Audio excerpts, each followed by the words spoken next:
So today I wanted to talk about some games that I think are genuinely great to play on the Steam Deck.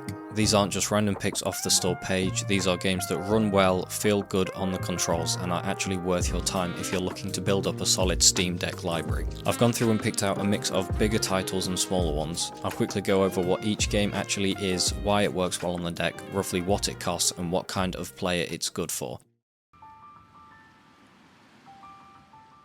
Let's start off with my personal favourite, Palworld. It's an open world survival and crafting game where you fight, farm, build bases and work alongside these creatures called pals. Think Pokemon but dropped into a survival game with guns, factories and a lot of freedom. On Steam it usually sits at around $24.99 and it has over 148,000 overwhelmingly positive reviews, so it's not just hype, clearly a lot of people are into it. On the deck it's a great sink a few hours and forget what time it is game. You can jump in, do some farming, build up your base, go out catching pals and slowly build a proper little world. I wish you could be friends again. Next up is It Takes Two.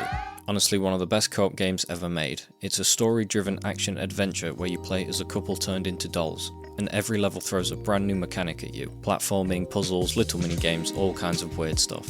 The standard price on Steam is around $34.99 and it's got over 45,000 overwhelmingly positive reviews, so it's not just a critic's favourite, normal players clearly love it as well. This one is perfect if you've got someone to play with, either sat next to you sharing the experience or online using Friend Pass. If you want a no-brainer co-op game to run on the deck, it's this.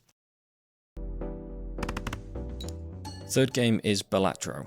If you haven't seen this yet, it's a poker-themed roguelike deck builder. You're not gambling real money, you're playing poker hands and then breaking the rules with upgrades, jokers and insane multipliers to chase higher and higher scores. It normally costs about $12.79 on Steam, and it already has over 96,000 overwhelmingly positive reviews, which is pretty insane for something that looks so simple on the surface. On Steam Deck, it's perfect. Quick runs, low requirements, and very addictive. It's one of those I'll just play one more round before bed games that somehow eats hours. By the way, if you're finding this helpful at all, a like and maybe a subscribe would really help me out.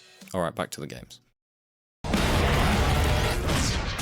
Number 4 is Hades, the original. It's an action roguelike dungeon crawler and where you play as Zagreus, trying to fight your way out of the underworld. Each run you get different boons from Greek gods that completely change your build. On Steam it's usually around $20.99 and it's got over 138,000 overwhelmingly positive reviews, so it's pretty firmly in that modern classic category at this point. On deck, Hades runs really nicely, feels great with the controls, and it's ideal if you like quick, intense runs you can pick up and put down. In the name of Hades. Right after that we've got Hades 2. This time you play as Melanoi, Princess of the Underworld, taking on the Titan of Time, Kronos. It builds on everything the first game did well, same style of action roguelike, new weapons, new gods, more story. It's priced at about $24.99 on Steam, and even in its current state it already has over 60,000 overwhelmingly positive reviews, which tells you everything you need to know about how people are feeling about it. If you're new to the series, honestly, playing Hades 1 and then moving into Hades 2 on the deck is a really nice progression. If you love the first game, this is an easy upgrade.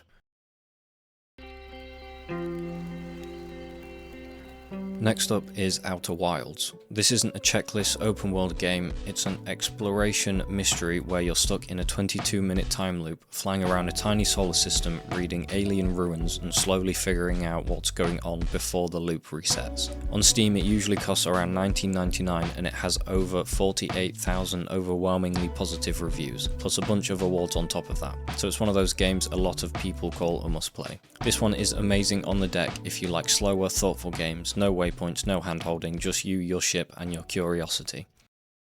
And here we see Bob going for the putt. Does he have what it takes to finish? Number 7 is something a bit more stupid, in a good way. Super Battle Golf. It's an online 1 through 8 player golf game where everyone plays at the same time. You're not just trying to sink the ball, you're ramming into people, dropping landmines, calling in orbital lasers, and generally ruining your friend's day. It's a smaller, cheaper game, usually around $6.89 on Steam, but it still has over 1,300 overwhelmingly positive reviews, which is a good sign it actually delivers on the chaos it promises. If you've got friends on PC and a deck, this is a fun pickup for chaotic lobbies and quick matches. manual labor is Last one on the list is RimWorld. This is a sci-fi colony sim driven by what they literally call an AI storyteller. You manage a group of colonists on a remote planet while the game constantly throws events at you, raids, disasters, diseases, relationship drama. And the fun is all the ridiculous stories that come out of it. On Steam it normally costs about $28.49 and it has over 114,000 overwhelmingly positive reviews, making it one of the highest rated strategy and management games on the platform. This one can get pretty deep and time consuming, but if you want a game that you can lose hundreds of hours to on the deck, this is it.